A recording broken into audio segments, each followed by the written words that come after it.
السلام علیکم ورحمۃ اللہ وبرکاتہ۔ میں امید کرتا ہوں کہ تمام ناظرین اور سامعین بخیر ہوں گے۔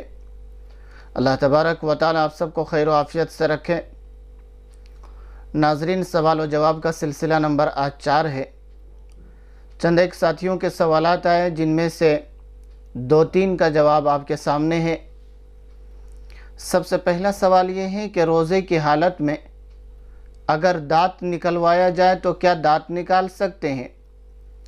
تو اس کا جواب یہ ہے کہ روزے کی حالت میں دانت نکالا جا سکتا ہے، کوئی حرج نہیں ہے، اس سے روزے پر کوئی فرق نہیں پڑتا ہے۔ لیکن اتنا ضرور یاد رکھنا چاہیے کہ روزے کی حالت میں اگر دانت نکلوایا جا رہا ہے تو خون وغیرہ یا پیپ یہ حلق کے اندر نہیں جانا ہے۔ اگر کسی طرح سے خون یا پیپ وغیرہ حلق کے اندر یعنی کہ پیٹ میں چلا گیا ہے تو پھر ایسی صورت میں روزہ ٹوٹ جائے گا۔ اس لیے اگر حلق وغیرہ میں کچھ نہیں جاتا ہے تو دانت نکلوانے میں کوئی حرج نہیں، دانت نکالا جا سکتا ہے، اور اگر کچھ چلا جاتا ہے تو پھر مناسب نہیں ہے، اس سے روزے پر فرق پڑتا ہے۔ اگلا سوال یہ ہے کہ روزے کی حالت میں آکسیجن لینا کیسا ہے؟ یاد رکھیے، آکسیجن ایک نارمل ہوتا ہے جو صرف سانس کے لیے لیا جاتا ہے، تو یہ آکسیجن لینا صحیح ہے چونکہ اس میں کوئی دوائی وغیرہ، کوئی کیمیکل، کوئی لیکوڈ وغیرہ نہیں ڈالا جاتا ہے، تو روزہ رکھ کر اس آکسیجن کو لیا جا سکتا ہے، اس سے روزے پر کوئی فرق نہیں پڑتا ہے۔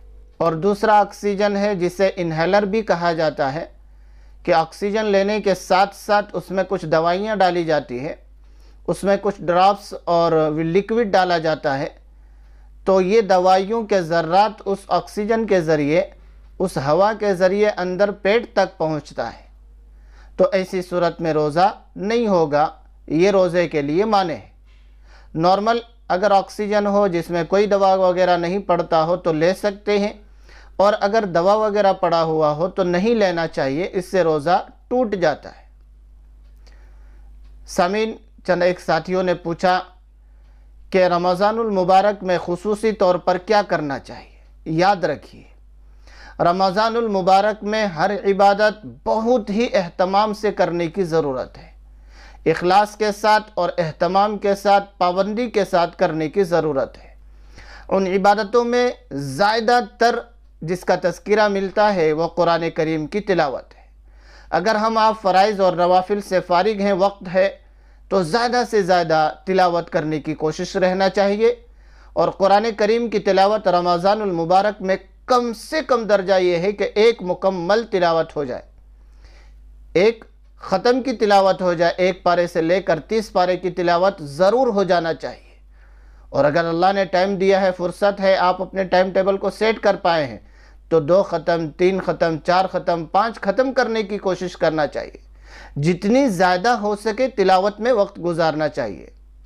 اللہ تبارک و تعالی ہم سب کو رمضان کی بھرپور قدر کر کے اس میں بھرپور عبادت اخلاص کے ساتھ کرنے کی توفیق عطا فرمائے۔ آمین۔ السلام علیکم ورحمۃ اللہ وبرکاتہ۔